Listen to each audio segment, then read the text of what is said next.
আমৃত্যু ভালোবাসি তোকে। লেখনীতে সালমা চৌধুরী। আজকে রয়েছে ৫৪তম পর্ব।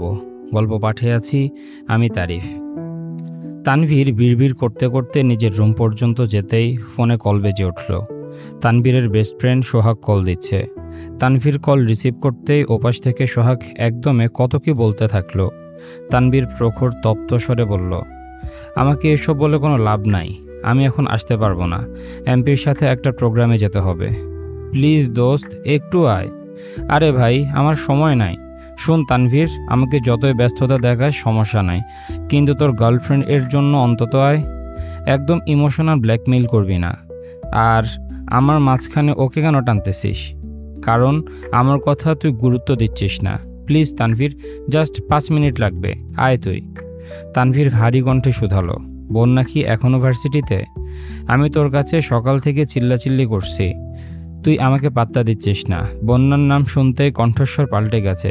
দাঁড়া, এখন থেকে তোকে ওর কসম দিয়ে সব কাজ করাবো। তানভীর রাগান্বিত কণ্ঠে বলল, আর যাই করিস, কোনোদিন ওর নাম নিয়ে কসম কাটতে বলবি না। পরিবারের বাহিরেও ও আমার একমাত্র দুর্বলতা। তাছাড়া কসম কাটা ঠিক না। আচ্ছা ঠিক আছে, কাটবো না কসম। এখন বল আসবি? বন্যা যদি সত্যি ভার্সিটিতে থাকে তাহলে আসবো। আরে আছে, প্রয়োজনে আটকিয়ে রাখবো, তাও তুই আয়। আমার কাজটা কিন্তু করে দিতে হবে। ভুলেও বন্যাকে কিছু বলতে যাস না, আমি আসতেছি। তানভীর দ্রুত বেরিয়ে পড়েছে। এদিকে মেঘ আবিরের আড়ালে চুপটি করে দাঁড়িয়ে আছে। তানভীর চলে গেছে অনেকক্ষণ আগে। মেঘ আতঙ্কে এখনও চোখ খুলতে পারছে না। আবির ঠোঁটের কোণে হাসি রেখে অপলক দৃষ্টিতে মেঘকে দেখছে। তিরতির করে কাঁপছে মেঘের ওষ্ঠদয়। লজ্জা আর ভয়, নাকের ডগা আর গাল পাকা টমেটোর মতো লাল হয়ে গেছে। নিস্তব্ধতা বুঝতে পেরে মেঘ ধীরে ধীরে চোখ মেলল। সরাসরি চোখ পড়ল আবিরের চোখের দিকে। আবিরের নেশাক্ত দৃষ্টি দেখে মেঘ লজ্জায় মাথা নিচু করে ঘাড় কাত করে তানভীরকে দেখার চেষ্টা করল। তানভীরকে রুমের কোথাও দেখতে না পেয়ে উদ্বিগ্ন কণ্ঠে শুধালো, ভাইয়া কোথায়? চলে গেছে। কেন? সেটা আমি কিভাবে বলবো? তোর ভাইকে জিজ্ঞেস কর গিয়ে। হঠাৎ দেয়ালের দিকে আবিরের নজর পড়ে। যে হাতটা দিয়ে নিজেকে আটকেছিল, সে হাতে যে রং ছিল আবিরের সেটা খেয়ালই ছিল না। মেঘের চুল বাঁচাতে গিয়ে উল্টো দেয়াল নষ্ট করে ফেলেছে। আবিরের সাথে সাথে মেঘও চোখ ঘুরিয়ে তাকালো। দেয়ালে আবিরের হাত দেখে আর্তনাদ করে উঠল, এইটা আপনি কি করলেন? আমি ইচ্ছে করে করছি নাকি? তোর চুল বাঁচাতেই তো করেছি। মেঘ একটু দূরে সরে দেয়ালটাকে দেখে পুনরায় গম্ভীর কণ্ঠে বলল, আমি এখানটা এখন কিভাবে ডিজাইন করব? আবির মেঘের হাতের কবজিতে শক্ত করে ধরে টেনে নিয়ে রঙের বক্সে ছুবিয়ে সঙ্গে সঙ্গে দেয়ালে চাপ দিল। যেখানে আবিরের হাতটা রেখেছিল ঠিক সেখানেই। মেঘ আটকানোর খুব চেষ্টা করেছে, কিন্তু আবিরের শক্তির সামনে মেঘ অতি নগণ্য একটা মানুষ। আবিরের হাতের রং অনেকটা শক্ত হয়ে যাওয়ায় ঠিকমতো বোঝা যাচ্ছিল না, কিন্তু মেঘের হাতের ছাপ স্পষ্ট বোঝা যাচ্ছে। ভালোভাবে খেয়াল করলে মেঘের ছোট্ট হাতকে ঘিরে আবিরের বড় হাতের অপ্রখর ছাপটা ঠিকই চোখে পড়ে। মেঘ ক্ষুব্ধ হয়ে বলল, আপনি এমন করলেন কেন? কি ডিজাইন করবি ভেবে পাচ্ছিস না? তাহলে কি করব? মেঘ শক্ত কণ্ঠে বলল, আমি কিন্তু সম্পূর্ণ দেয়ালটাই নষ্ট করে ফেলব। আবির মুচকি হেসে বলল, একদিনের জন্য রুম তোকে দিয়ে দিয়েছি, সাজাবি নাকি নষ্ট করবি পুরাটাই তোর ওপর, আমি কিছুই বলবো না। মেঘ শীতল কণ্ঠে বলে উঠল, মাঝখানে হাতের ছাপটার কারণে কি পচা লাগছে, আপনি এমনটা না করলেও পারতেন। আবির স্বাভাবিক কণ্ঠে বলল, তুই তোর কাজ শেষ কর, তারপর দেখিস কত সুন্দর লাগে। মেঘ মুখ বোতা করে ঠোঁট ভেঙে কাঁদো কাঁদো মুখ করে আবিরের দিকে তাকিয়ে আছে। আবির মুচকি হেসে 2 আঙ্গুলে মেঘের রাগে ফুলে ওঠা নাকটা আলতোভাবে চেপে মোলায়েম কণ্ঠে বলল, দেয়াল জুড়ে এত সুন্দর পেইন্টিং থাকবে আর তাতে ডিজাইনারের হাতের ছাপ থাকবে না, তা কী করে হয়? ছাপটার নিচে তোর নামটাও লিখে দিস। বাসার মানুষ দেখলে কি ভাববে? বাসার মানুষ যখন জিজ্ঞেস করবে এই ডিজাইন কে করেছে, তখন আমি কি বলবো? শেওড়াপাড়া পেতনিটা ডিজাইন করে দিয়ে গেছে, নাকি আমার কাল্পনিক বউটা এসে করেছে? মেঘ ফোঁস করে শ্বাস ছেড়ে রাগী স্বরে বলল, কথায় কথায় বউ বউ করবেন না তো, আমি কিন্তু বড় আব্বুকে বলে দিব। কি বলবি? বলবো আপনি সারাদিন বউ বউ করেন, অথচ বিয়ের কথা বললে ভাব নেন আপনাকে ডাক্তার দেখাতে হবে। আবির নিঃশব্দে হেসে শুধালো, তুই কি আমায় ইনডাইরেক্টলি পাগল বললি? মুখের ওপর কিভাবে বলবো? কি? আবির এক পা করে এগোচ্ছে। মেঘ পেঁচাতে পেঁচাতে চেঁচিয়ে উঠল, এমন করলে আমি কিন্তু চিৎকার করব। কর চিৎকার, কাকে ডাকবি ডাক, দেখি তোকে কে বাছায়। মেঘ ভেজা কণ্ঠে ডেকে উঠল, আম্মু বাঁচাও। আবির মেঘের মুখ চেপে ধরে ঠাট্টার স্বরে বলল, ছি মেঘ, যেভাবে মামনিকে ডাকছিস মামনি ভাববে আমি তোকে ধরে। ছি। মেঘ বিস্ময়কর দৃষ্টিতে আবিরের দিকে তাকিয়ে আছে। আবির মেঘের মুখ ছেড়ে কিছুটা গম্ভীর কণ্ঠে বলল, সরি, তোকে আর ডিস্টার্ব করব না, তুই তোর কাজ শেষ কর। আবির টাওয়েল নিয়ে ওয়াশরুমে চলে গেছে। মেঘ আহাম্মকের মতো কিছুক্ষণ দাঁড়িয়ে রইল। আবির ভাই যে রাগ করেছে এটা ওনার কথাতেই বোঝা গেছে। মেঘ কি করবে তাই ভাবছে। আচমকা ড্রেসিং টেবিলের আয়নার দিকে নজর পড়তেই মেঘ সব ভুলে গেল। গালে আবিরের হাতের স্পর্শ, গলা আর ঘাড়েও আঙ্গুলের দাগ, নাক আর কপাল জুড়েও রং লেগে আছে। মেঘ লজ্জায় আড়ষ্ট হয়ে যাচ্ছে। কিছুক্ষণ আগে ঘটে যাওয়া ঘটনাগুলো ভাবছে আর বারবার লজ্জায় লালিত হয়ে যাচ্ছে। মেঘ নিজের গালে হাত রেখে আবিরের স্পর্শ অনুভব করার চেষ্টা করছে। অমনি বুকের ভেতর কম্পন শুরু হয়ে গেছে। আচমকা মিম দরজায় দাঁড়াতেই মেঘ তাড়াহুড়ো করে দেয়ালের দিকে ঘুরে মাথায় ওড়না দিল, যাতে রঙের দাগ মিম কোনোভাবেই না দেখে। মিম দৌড়ে এসে উত্তেজিত কণ্ঠে শুধালো, আপু তুমি আমায় দেখে কি লুকাইছো? দেখি এদিকে ঘুরো তো। মেঘ দেয়ালে রং করতে করতে তপ্ত স্বরে বলল, ডিস্টার্ব করিস না, রুমে যা। তুমি কি লুকাচ্ছ বলো, তাহলেই চলে যাব। মেঘ হুঙ্কার দিয়ে উঠল, আবির ভাই কিন্তু আশ্রমে আছে, ডাকবো? মিম উদ্বিগ্ন কণ্ঠে বলল, ভাইয়া রুমে আগে বলবা না? আমি গেলাম, পরে এসে দেখব তুমি কি লুকাইছো। মেঘ কিছুক্ষণ ভেবে পুনরায় কাজ শুরু করলো। আবির ওয়াশরুম থেকে বেরিয়ে ভেজা শরীরে টি শার্ট গায়ে দিয়ে ফোন নিয়ে চুপচাপ রুম থেকে বেরিয়ে গেছে। মেঘের দিকে একবারের জন্য তাকিয়েও দেখেনি। মেঘ অসহায় মুখ করে আবিরের যাওয়ার দিকে খানিকক্ষণ চেয়ে রইল। চোখে মুখে বিষণ্ণতা ভর করেছে, তবুও সব কিছু একপাশে রেখে কাজে মনোযোগ দিল। আবির নিচে নামতেই মিম ছুটে গেল মেঘকে দেখতে। ততক্ষণে মেঘ রং দিয়ে গালে আর গলায় থাকা আঙ্গুলের ছাপগুলো মুছে ফেলেছে। মিম রুমে ঢুকেই তীক্ষ্ণ দৃষ্টিতে তাকিয়ে বলল, তখন কি লুকাইছিলা? মেঘ স্বাভাবিকভাবে ঘুরে মিমের গালের রঙে দুগাল ছুঁয়ে বলল, তোর কাছ থেকে আমি কি লুকাবো বল? আপু তোমার গালে এত রং কেন? খেয়াল ছিল না, হুট করে গালে হাত দিয়ে ফেলেছিলাম। দুটা দেয়াল ভালোভাবে পর্যবেক্ষণ করে মিম বলল, আপু দুটা ডিজাইনই অনেক সুন্দর হয়েছে, ভাইয়ার রুমটা অন্যরকম সুন্দর লাগছে। মেঘ মৃদু স্বরে বলল, সত্যি সুন্দর হয়েছে? 100% সত্যি। ওনার কি পছন্দ হবে? কিছুই তো বললেন না। আমি বলছি ভাইয়ার পছন্দ হবেই হবে। তাছাড়া তুমি যা এঁকে দিবা ভাইয়া সেটারই প্রশংসা করবে, দেখো। সেটা যদি ব্যাঙের ছাতাও হয় তবুও বলবে অনেক সুন্দর হয়েছে। মিম বিছানার উপর বসে পা ঝুলাচ্ছে আর মেঘের সাথে গল্প করছে। মেঘ আবিরের কথা মতো নিজের হাতের ছাপটা নিচে নিজের নাম লিখেছে, তাছাড়া এক সাইডে সাজ্জাদুল খান আবির নাম লিখে ডিজাইনও করে দিয়েছে। মিমকে কিছু জিনিস দিয়ে আগে পাঠিয়ে দিয়েছে, বাকিগুলো নিয়ে মেঘ পেছন পেছন আসছে। এতক্ষণের মধ্যে আবির একবারও উপরে যায়নি। মিম নিচে আসতে আবির প্রশ্ন করল, তোর বোনের কাজ শেষ হয়েছে? হ্যাঁ, অনেকক্ষণ আগেই শেষ হয়েছে। আবির কোনো কথা না বলেই নিজের রুমে চলে গেছে। দুটো দেয়ালের ডিজাইনের কারণে রুমটাকে চেনাই যাচ্ছে না। আবিরের রুমটা খানবাড়ির সবগুলো রুমের থেকে বড়। একসময় এই রুমে আলী আহমদ খান আর মালিহা খান থাকতেন। ওনাদের জন্যই মূলত বানানো হয়েছিল। পরবর্তীতে বিভিন্ন সমস্যার কারণে আলী আহমদ খানরা নিচে চলে আসেন আর রুমটা আবিরের দখলে চলে যায়। রুমটার ঠিক মাঝামাঝিতে দরজাটা অবস্থিত। ভেতরে একপাশে আবিরের ব্যবহার্য সব প্রয়োজনীয় সামগ্রী আর অন্য পাশে সব অপ্রয়োজনীয় জিনিসপত্র। ছোটবেলার সাইকেল থেকে শুরু করে লাগেজ, ক্রিকেট, ফুটবল খেলার যাবতীয় জিনিসপত্র, পুরনো একটা ওয়ারড্রব, আরও অনেক কিছু। ওই দিকের সব জিনিসপত্র বড় কাপড় দিয়ে ঢাকা। মালিহা খান বলেছিলেন পুরনো জিনিসপত্র স্টোর রুমে রেখে দিতে, কিন্তু আবির সেগুলো সরাতে রাজি হয়নি। রুমে আর্ট করায় এখন এক পাশ অতিরিক্ত সুন্দর হয়ে গেছে আর অন্য পাশ আগোছালো। তবে আবিরের সেদিকে মনোযোগ নেই। আবির উদ্ধৃত নয়নে দেয়ালের দিকে চেয়ে আছে। একবার চোখ পড়ছে নিজের নামের দিকে, পুনরায় নজর আটকায় মেঘের হাতের ছাপে সেই লেখা মেঘ নামটার উপর। আকস্মাৎ আবিরের মুখে হাসি ফোটে। অন্যদিকে তানভীর ভার্সিটিতে আসতে আসতে সোহাগ আর শিমুলকে দেখতে পেল। ওরা তানভীরকে দেখে হাসি মুখে এগিয়ে আসলো। তানভীর প্রশ্ন করল, বন্যা কোথায়? চল আমাদের কাজটা আগে শেষ করে আসি, 5 মিনিটের কাজ। বন্যার সাথে আগে দেখা করব, তারপর তোদের ব্যাপারটা ভেবে দেখব।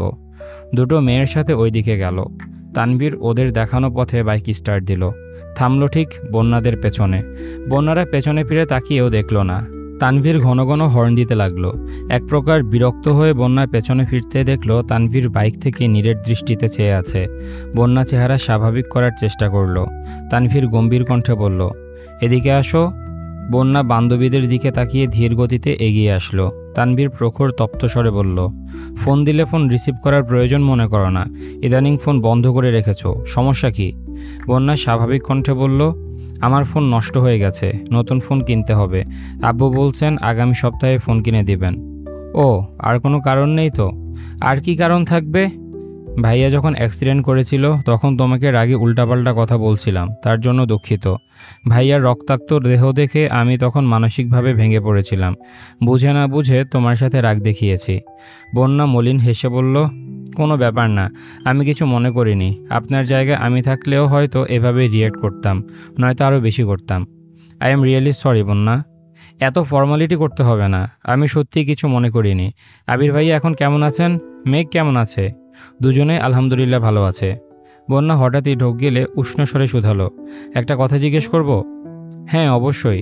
আপনি মিনহাজার তামিমকে কি করছিলেন? কেন, কোনো সমস্যা? না না, ওরা অনেকদিন ভার্সিটিতে আসেনি, এখন আসলেও অনেক চুপচাপ হয়ে গেছে, তাই বলছিলাম। ও আচ্ছা, এসব কোনো বিষয় না, আমি বেশি কিছু করিনি। আমার জায়গায় ভাইয়া থাকলে ওদের আর কোনোদিন দেখতেও পারতা না। তানবীর একটু থেমে আবার প্রশ্ন করলো, ও একটা কথা, ভার্সিটিতে কেউ তোমাকে ডিস্টার্ব করে? বন্যা মনে মনে আওড়ালো, ডিস্টার্ব করলেও তো আপনাকে বলবো না। স্বাভাবিক কণ্ঠে বলল, না, যদি মনে করো আমাকে না বললে আমি কিছু জানতে পারবো না, তাহলে এটা তোমার ভুল ধারণা, বরং তুমি নিজে থেকে জানালে তোমারই লাভ। বন্যা কপাল গুটিয়ে ধীর কণ্ঠে বলল, এখন আসি। যেতে বলছি তোমায়? আমার তাড়া আছে। কেন, কেউ অপেক্ষা করছে? মানে কিছু না, ভার্সিটিতে পরশুদিন প্রোগ্রাম আছে, কষ্ট করে মেঘকে জানিয়ে দিয়েন। ঠিক আছে, এখন চলো। কোথায়? তোমায় কিছু খাওয়াই। আমি আজ কিছু খাবো না, অন্য কোনো দিন আমি আপনাদের খাওয়াবো। তানবীর ভারী কণ্ঠে বলল, সেসব পরে দেখা যাবে, এখন বাইকে বসো। এক গ্লাস আখের জুস হলেও খেতে হবে, না হয় আমি ধরে নেব তুমি আমার উপর রাগ করে আছো। আমি সত্যি রেগে নেই, বিশ্বাস করুন। মানলাম এবং বিশ্বাসও করলাম, এখন চলো। বন্যা দাঁতে দাঁত চেপে বাইকে উঠে বসলো। ইচ্ছে না থাকা সত্ত্বেও তানভীরের সঙ্গে 2 গ্লাস আখের জুস খেয়েছে। শুধুমাত্র মেঘের ভাই বলে বাধ্য হয়ে বন্যা তানভীরের সাথে কথা বলে, না হয় কোনোদিন বলতো না। মিনহাজার তামিমকে বন্যা 2-1 বার জিজ্ঞেস করেছিল কি হয়েছিল বলতে, কিন্তু ওরাও কিছু বলে না, বারবার কথা এড়িয়ে যায়। তার জন্য বন্যাও তেমন জোর করে না। তবে ভালো কিছু যে ঘটেনি বন্যা 100% নিশ্চিত। আবিরের অসুস্থতার পর থেকে মেঘ মিনহাজদের কথা ভুলেও ভাবে না। বন্যা কিছু বললেও তেমন পাত্তা দেয় না, এমনকি রেগুলার ভার্সিটিও আসে না। বাড়ির কেউ কিছু বললে শরীর খারাপ, মন খারাপ বলে নানান বাহানা দেয়, আর বাকি সব তানবীর সামলায়। না বোনকে কিছু বলতে পারে আর না বাসায়। মেঘের চোখে তানভীর সেরা ভাই হলেও বন্যার চোখে তানভীর একজন রাজনীতিবিদ, দাপটি ভিলেন টাইপের ছেলে। এত বছর যাবৎ মেয়েকে শাসন করা দেখে বন্যা তানভীরকে ভয় পেত। মিনহাজদের ঘটনার পর থেকে বন্যা আরও বেশি আতঙ্কে থাকে, দূরত্ব মেনটেন করে চলে। তানভীর বন্যাকে রিকশায় উঠিয়ে দিয়ে সোহাগদের কাছে আসছে। সোহাগ ঠাট্টা স্বরে বলল, আগে আসতেই চাইছিলি না, আর এখন? তানভীর মুচকি হেসে বলল, কতদিন পর মেয়েটাকে দেখলাম, আহা কত আবেগ। কোথায় যাবি বলছিলি, চল। বিকেল থেকেই মেঘ আর মিম শপিংয়ে যাবে বলে পাগলামি করছে। তানভীরকে যেতে বলা হয়েছিল, কিন্তু তানভীর প্রোগ্রামে ব্যস্ত বলে যেতে পারবে না। মেঘ আর মিম একা যেতে পাগলামি শুরু করেছে। ওদের হাউকাউ শুনে আবির নিচে আসছে। আবিরকে দেখে 2 বোন চুপ করে গেছে। সদ্য ঘুম থেকে উঠে আসায় আবিরের চোখগুলো লাল টকটকে হয়ে আছে। আবির অস্ফুট কণ্ঠে শুধালো, কি হয়েছে তোদের? মেঘ মিম কেউ কোনো কথা বলল না। আকলিমা খান বললেন, ওরা শপিংয়ে যেতে চাচ্ছে। যাক, সমস্যা কি? একা যেতে চাচ্ছে। আবির কপাল কুঁচকে তাকিয়ে বলল, একা যেতে হবে কেন? তোমরা না গেলে আমি ওদের নিয়ে যাচ্ছি।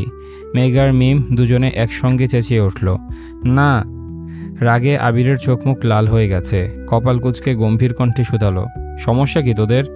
মেঘ মাথা নিচু করে উত্তর দিল, কোনো সমস্যা নাই। সমস্যা না থাকলে কাকিয়াদের নিয়ে শপিংয়ে যা, বেশি তেড়ামি করবি না, ঠিক আছে? মেঘ একদৃষ্টিতে আবিরের দিকে তাকিয়ে উপর নিচ মাথা নাড়ল। অনুমতি ছাড়া একা শপিংয়ে যাওয়া অসম্ভব বিষয়, এটা তাদের অজানা নয়। তবুও চেষ্টা করে দেখছিল যদি অনুমতি পেয়ে যায়। আবির আগের ভাবমূর্তি বজায় রেখে দাঁড়িয়ে আছে। মেঘ আর মিম তাড়াহুড়ো করে নিজেদের রুমে চলে গেছে। হালিমা খান আর আকলিমা খানের সঙ্গে মিম আর মেঘ শপিংয়ে গেছে। মেঘ আর মিম সুযোগ বুঝে আবিরের জন্য 2-3টা সাদা টি শার্ট আর দুজনের জন্য 3টা পাঞ্জাবি কিনে নিয়ে আসছে। মেঘরা বাসায় ফিরতে তানভীর ভার্সিটির প্রোগ্রামের কথা বলেছে। আবিরও সেখানেই উপস্থিত ছিল। মেঘ নিজের হাতের শপিং ব্যাগগুলো লুকিয়ে নিজের রুমে নিয়ে গেছে। আবির বিষয়টা খেয়াল করেও কিছু বলেনি। আবির রাতে ঘুমানোর জন্য রুমে ঢুকে দরজা চাপাতেই রীতিমতো আশ্চর্য হয়ে গেছে। আবিরের দরজার আড়ালে মেঘের হাতের ছাপটা আগের মতো বেরঙিন নেই। মেঘ সেখানে নীল রঙের ছাপ দিয়েছে, এমনকি অন্য হাতের ছাপও দিয়েছে। পাশাপাশি মেঘের দুহাতের ছাপ দেখে আবির মুচকি হেসে বলল, পাগলি একটা। প্রোগ্রামের দিন ঠিক সময় মতো মেঘ ভার্সিটিতে চলে আসছে। মেঘকে দেখে মিনহাজ আর তামিম এগিয়ে এসে শুধালো, কেমন আছিস? মেঘ অন্যদিকে মুখ করে বলল, আলহামদুলিল্লাহ। মেঘ ওদের পাশ কাটিয়ে চলে গেছে। বন্যা আর মেঘ দুজনে আজ গাউন ড্রেসের সঙ্গে হিজাব পরে আসছে। মেঘ আর বন্যা কিছুটা সামনে এগোতেই লিপাত নামের ছেলেটার সাথে দেখা। লিপাতের হাতে সিগারেট। বন্যা আর মেঘকে দেখেই থতমত খেলো। সিগারেট পেছনে ফেলে শান্তস্বরে জিজ্ঞেস করলো, কেমন আছো তোমরা? বন্যা আর মেঘ দুজনে কপাল কুঁচকে তাকিয়ে আছে। বন্যা ঠান্ডা কণ্ঠে বলল, আলহামদুলিল্লাহ ভালো। বন্যা মেঘের হাত ধরে বলল, চল এখান থেকে। মেঘ তখনও সরু নেত্রে লিপাতকে পরখ করছে। ছেলেটার মুখে রহস্যময় হাসি। লিপাত প্রশ্ন করল, কেউ কেমন আছো জিজ্ঞেস করলে প্রত্যুত্তরে তাকেও জিজ্ঞেস করতে হয়, এটাও কি জানো না? বন্যা শক্ত কণ্ঠে জবাব দিল, না জানি না। বন্যা মেঘকে নিয়ে ট্রেনে চলে গেছে। মেঘ কপাল কুঁচকে শুধালো, এই ছেলে আবার কে? রসায়ন ডিপার্টমেন্টের 4র্থ বর্ষের এক বড় ভাই। তোর সাথে কথা বলতে আসছে কেন? আল্লাহ জানেন, তুই তো ইদানিং তেমন ক্লাসে আসিস না। একদিন আমি ফোনে কথা বলছিলাম, তখন এই ছেলে ইচ্ছে করে আমার কাছে গেছে। আমি হঠাৎ ঘোরাতে প্রায় ধাক্কা লেগেই গেছিল। কথাবার্তা নেই, হুট করে আমাকে ধমকিয়ে চলে গেছে। এরপর থেকে দেখলেই কেমন করে হাসে, এটা সেটা জিজ্ঞেস করে, ইচ্ছে করে মাথাটা ফাটিয়ে দেই। ভাইয়াকে বলবো? না না, তোর ভাই আরেক ডেঞ্জারাস পাবলিক। ওই দিন দেখা হয়েছিল, পরেও জিজ্ঞেস করতেছিল আমাকে কেউ ডিস্টার্ব করে কিনা। তুই কি বলছিস? আমি না করছি। কেন? তোর ভাই মিনহাজদের যে অবস্থা করছে, আমি আর কাউকে বিপদে ফেলতে চাই না। তাহলে আবির ভাইকে বলি? ভুলেও না, তোর ওই গুন্ডাপান্ডা ভাইদেরকে আমার ব্যাপারে কিছু বলবি না। তুই গুন্ডাপান্ডা কাকে বলছিস? আমার আবির ভাই হিরো, নট ভিলেন, ওকে? আর তোর ভাই? আমার ভাইও হিরো। মিনহাজদের যদি মেরেও থাকে, ভাইয়া কি শুধু শুধু মারছে নাকি? আমার কর্মকাণ্ডে তোর কি তখন আমাকে মারতে ইচ্ছে করেনি? বল করেনি? করেছে। তুই আমার বেস্ট ফ্রেন্ড হয়েও আমার কাজে তুই আমার উপর বিরক্ত হয়েছিস। এমনকি আমি নিজে আমার উপর বিরক্ত ছিলাম। সেখানে ভাইয়া না মিনহাজকে চেনে আর না তামিমকে চেনে। আবির ভাই আর তানভীর ভাইয়ার প্রাণ এক সুতোয় বাঁধা। ওদের একজনের কিছু হলে আরেকজন জীবনের ঝুঁকি নিয়ে হলেও বাঁচাবে। সেখানে সামান্য মায়ের আর এমন কি? বন্যা উদাসীন কণ্ঠে বলল, এখন চল, অনুষ্ঠান শুরু হয়ে যাবে। মেঘ আর বন্যা ভেতরে ঢুকলো। পেছনের দিকে বসতে যাবে এমন সময় ওদের একজন ক্লাসমেট সামনে থেকে ডেকে বলল, মেঘ তোরা এখানে আয়, তোদের জন্য সিট আছে। মেঘ আর বন্যা এগিয়ে গেল। পাশাপাশি দুটো সিট মেঘ আর বন্যা বসলো। ওদের সামনের সারিতে লিপাতের বন্ধুরা বসা। কয়েক মুহূর্তের মধ্যে লিপাত এসে বসলো। মেঘ আর বন্যা লিপাতকে দেখে পিছনে চলে যাওয়ার জন্য ফিসফিস শুরু করলো। লিপাত পিছনে ঘুরে উত্তেজিত কণ্ঠে বলল, আরে তোমরা এখানে? কোনো কিছু লাগলে শুধু একবার বলবা, সাথে সাথে এনে দেব। বন্যা আর মেঘ দুজনেই রাগে ফুঁসছে। বন্যা কিছু বলতে যাবে তার আগে কেউ একজন রাগান্বিত কণ্ঠে বলে উঠল, তোর কলিজাটা আমার লাগবে, দে এখন। মেঘ আর বন্যা দুজনে চমকে উঠে পাশ ফিরে তাকালো। লিপাতও আতকে উঠে সেদিকে তাকালো। চোখ পর্যন্ত ঢেকে রাখা ক্যাপটা সরাতে তানভীরের মুখটা স্পষ্ট দেখা গেল। লিপাতের দিকে অগ্নিদৃষ্টিতে তাকিয়ে আছে। তানভীরকে দেখে বন্যা আর মেঘ দুজনে ভয় পাচ্ছে। লিপাত বেশ কিছুক্ষণ তীক্ষ্ণ দৃষ্টিতে তাকিয়ে হঠাৎই হেসে ফেলল। তানভীর চোখ মুখ কুঁচকে পুনরায় বলল, কি হলো, দিবি না? মেয়েদের প্রতি এত যত্ন, যা চাইবে সাথে সাথে এনে দিবি, আর আমি সামান্য কলিজাটা চাইছি, তুই সেটা দিতে রাজি হচ্ছিস না? লিপাত, তোর থেকে এটা আশা করিনি। লিপাত হঠাৎই অস্বাভাবিকভাবে হাসতে শুরু করলো। হাসতে হাসতে বলল, আরে ভাই, তোমার কি লাগবে বলো শুধু। দেখো তোমার ভাই তোমার জন্য কি করে। তানভীরের চোখে মুখে বিরক্তির ছাপ। বিরক্তি ভরা কণ্ঠে বলল, আপাতত তোর কলিজাটা হলেই হবে, চাইলে তোর হাতটাও দিতে পারিস। আমিও দেখি ওইখানে ঠিক কতজনকে জায়গা দিয়েছিস। লিপাত মুখে হাসি রেখে বলল, এই সর সর, আমাকে সাইড দে। লিফাত এগিয়ে আসতে তানভীর বসা থেকে উঠে দাঁড়ালো। লিফাত তানভীরকে জড়িয়ে ধরে বিড়বিড় করে বলতে লাগলো, প্লিজ ভাই, এখানে অনেক জুনিয়র আছে, ওদের সামনে আমার মান সম্মানটা ডুবিও না প্লিজ। তানভীর রাগান্বিত কণ্ঠে গজগজ করতে করতে বলল, তোর হিসেবের খাতায় এখন অবধি 1000টা মেয়ের নাম উঠেছে, আর কত? সরি ভাই, তুমি এখানে কেন আসছো? ওরা কি তোমার কিছু হয়, নাকি অন্য কারোর জন্য আসছো? যে বন্যার পিছনে ঘুরঘুর করছিস সে একান্ত আমারই, আর তার পাশের জন আমার একমাত্র বোন আর আবির ভাইয়ের পার্সোনাল সম্পত্তি। তুই ভুল জায়গায় হাত বাড়িয়েছিস লিফাত, তোকে কি করা উচিত নিজে বল। সরি ভাইয়া, প্লিজ মাফ করে দাও, আমি জানতাম না ওরা তোমার কাছের লোক। তোকে লাস্ট ওয়ার্নিং দিচ্ছি লিফাত, ভবিষ্যতে কোনো মেয়ের দিকে কুনজর দিলে সার্টিফিকেট নিয়ে বের হতে পারবি না বলে দিলাম। প্লিজ তানভীর ভাই, এমনটা করো না, প্রয়োজনে আমি তোমার পায়ে ধরে মাপ চাইব। আবির ভাইয়া কোথায় আছেন? আমি ওনার পায়ে ধরে মাপ চেয়ে নিব, তবুও এমন কিছু করো না ভাই। ঠিক আছে, লাস্ট বারের মতো ছেড়ে দিচ্ছি। লিফাত একগাল হেসে বলল, থ্যাংক ইউ ভাই। তানভীর ভারী কণ্ঠে বলল, মনে থাকে যেন। অবশ্যই। লিফাত নিজের চেয়ারে গিয়ে বসলো। পেছন পেরা তো দূর, ঘাড় পর্যন্ত কাত করছে না।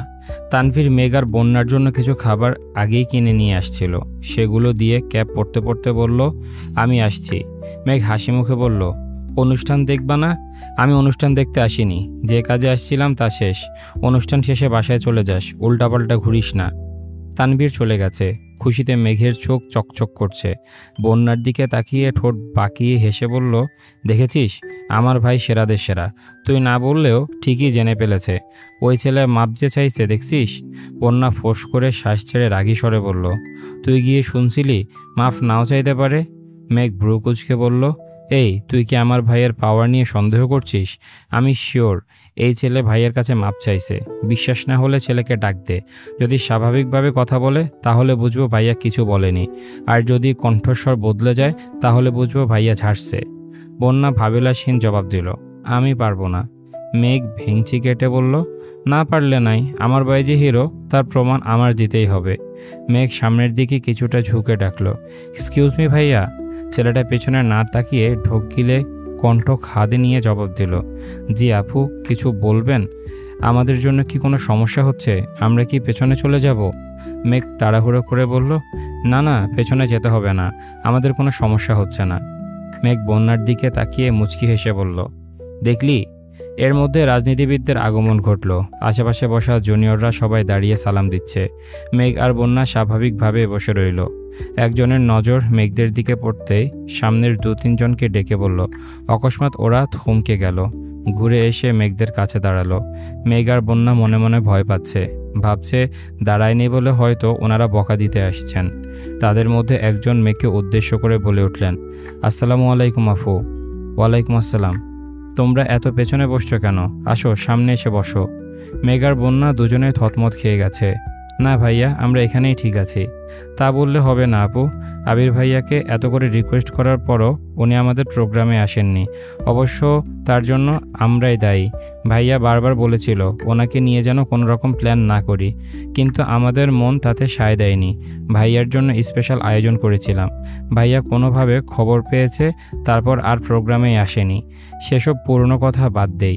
এখন তোমরা যেহেতু আজকের প্রোগ্রামে আসছো, আমাদের উচিত তোমাদের সর্বোচ্চ আপ্যায়ন করা। প্লিজ তোমরা সামনে এসে বসো, প্লিজ। 4-5 জন একসঙ্গে রিকোয়েস্ট করতে শুরু করেছে। ওনাদের এত রিকোয়েস্ট করা দেখে মেঘ আর বন্যা ভীষণ লজ্জায় পড়ে গেছে। পুরো হলের মানুষ দাঁড়িয়ে তাকিয়ে আছে মেঘ আর বন্যার দিকে। যাদের দাপটে সবাই আতঙ্কে থাকে, সেখানে তারা প্রথম বর্ষে 2 মেয়েকে এত রিকোয়েস্ট করতেছে, এটা সবার কল্পনার বাহিরে। মেঘ আর বন্যা বাধ্য হয়ে সামনে গিয়ে বসলো। এত সামনে বসে প্রোগ্রাম দেখতে মেঘ আর বন্যা দুজনেরই অস্বস্তি লাগছে। উঠে যেতেও পারছে না। একটু নড়লেই 2-1 জন এগিয়ে এসে জিজ্ঞেস করে, আপু কোনো সমস্যা, কিছু লাগবে? তাই উঠে যেতেও পারছে না। প্রোগ্রামের বিরতিতে মেঘদের খাবার পর্যন্ত দিয়ে গেছে। তানভীর নিজেও অনেক খাবার কিনে দিয়ে গেছিল। মেঘ আর বন্যা শুধু মুখ ছাওয়াছাওয়ি করছে, কিছুই খেতে পারছে না। মেঘ বাধ্য হয়ে আবিরকে কল দিল। আবির অফিসে কাজ করছিল। গতকাল থেকে অফিসে আসছে। অফিসে আসলেও এখনও বাইক চালানোর অনুমতি পায়নি আবির। 2 দিন যাবৎ আলী আহমদ খান নিজের সাথে আবিরকে অফিসে নিয়ে যান। আবিরও বাধ্য ছেলের মতো আব্বুর সঙ্গেই যায়। মেঘ কল দিতে আবির মুচকি হেসে কল রিসিভ করলো। মেঘ সালাম দিল। আবির সালামের উত্তর দিয়ে শুধালো, কি ব্যাপার, তাদের আপ্যায়নে অতিষ্ঠ হয়ে যাচ্ছিস? মেঘ উদ্বেগপূর্ণ কণ্ঠে জানতে চাইল, আপনি কিভাবে জানেন? তোর আশেপাশে কখন কি ঘটনা ঘটে সব আপডেটই আমার কাছে থাকে। ওনারা কল দিয়েছিল? আমায় না জানিয়ে তোকে কিছু বললে ওদের যে কী অবস্থা হবে এটা তুই না জানলেও ওরা খুব ভালো করে জানে। খাবার খাইছিস? না। খেয়ে নে, না হয় একটার পর একটা দিতেই থাকবে। ওদের অতিরিক্ত ভালোবাসা অতিষ্ঠ হয়ে আমি যোগাযোগ কমিয়ে ফেলেছি। এতদিনে তোকে পেয়েছে। তোকে ঠিকঠাক আপ্যায়ন করতে না পারলে ওরা ঘুমিয়েও দুঃস্বপ্ন দেখবে, বুঝলি? মেঘ মৃদু হেসে বলল, আমাদের প্রোগ্রাম দেখতে ভালো লাগছে না, সামনে এনে বসাইছে, সব বিরক্ত লাগছে। কিছুক্ষণ দেখে বেশি খারাপ লাগলে আমার কথা বলে বেরিয়ে পড়িস। আচ্ছা, আপনি আসবেন? কেন, অনুষ্ঠান দেখতে নাকি ওদের কর্মকাণ্ড দেখতে? না না, এমনি। আসবেন কিনা জিজ্ঞেস করছি। আবির মন খারাপ করে বলল, জানিসই তো আব্বু আমাকে বাইক নিয়ে বের হতে দেয় না। আব্বুর গাড়ি আমি নিব না, আসলে রিক্সা নিয়ে আসতে হবে। আসবো? মেঘ খানিক ভাবল। এমনিতে আবিরের শরীর দুর্বল, এই অবস্থায় যদি আবার কোনো অ্যাক্সিডেন্ট ঘটে সে ভয়ে মেঘ বলল, না আপনার আসতে হবে না। রাগ করছিস? আমি রিক্সা নিয়ে আসি, সমস্যা নেই। সত্যি রাগ করিনি, আপনি পুরোপুরি সুস্থ হলে অনেক ঘুরতে পারবো। এখন না হয় বড় আব্বুর লক্ষ্মী ছেলে হয়েই থাকুন। আবির নিঃশব্দে হেসে বলল, সাবধানে থাকিস, আর কোনো সমস্যা হলে জানাইস। মেঘ ঠাট্টা স্বরে বলল, জানাবো না। কেন? কারণ আমি জানি আমার কোনো সমস্যা হওয়ার আগেই কেউ বা কারা কোনো না কোনোভাবে আমাকে প্রোটেক্ট করবেই। এত confident? Yes sir. Okay ma'am, পাকনামি রেখে এখন খেয়ে নেন। আচ্ছা, আপনি খেয়েছেন? আব্বু আমাকে খাওয়ার উপরে রেখেছেন, ঘন্টায় ঘন্টায় খাবার পাঠাচ্ছেন। এখন মনে হচ্ছে অফিসে না এসে বাসায় থাকলেই ভালো হতো। ঠিক আছে খান, রাখি তাহলে। ওকে। মেঘ আবার ডাকলো, আবির ভাই। কিছু না, রাখছি। মেঘ কল কেটে স্বস্তির নিঃশ্বাস ছাড়ল। বন্যা কপাল কুঁচকে তাকিয়ে আছে। মেঘ ভ্রু নাচিয়ে শুধালো, এখন কি আমার ভাইয়া আর আবির ভাইয়ের ক্ষমতা সম্পর্কে আইডিয়া হইছে? বন্যা অস্থির হয়ে বলল, সেসব হইছে, কিন্তু তুই আগে এটা বল, তুই আর আবির ভাই কি রিলেশনে আছিস? হ্যাঁ। সত্যি? উনি কি তোকে প্রপোজ করে ফেলেছেন? প্রপোজ করেননি, তবে আমি মনে মনে অ্যাকসেপ্ট করে নিয়েছি। কেন বলতো?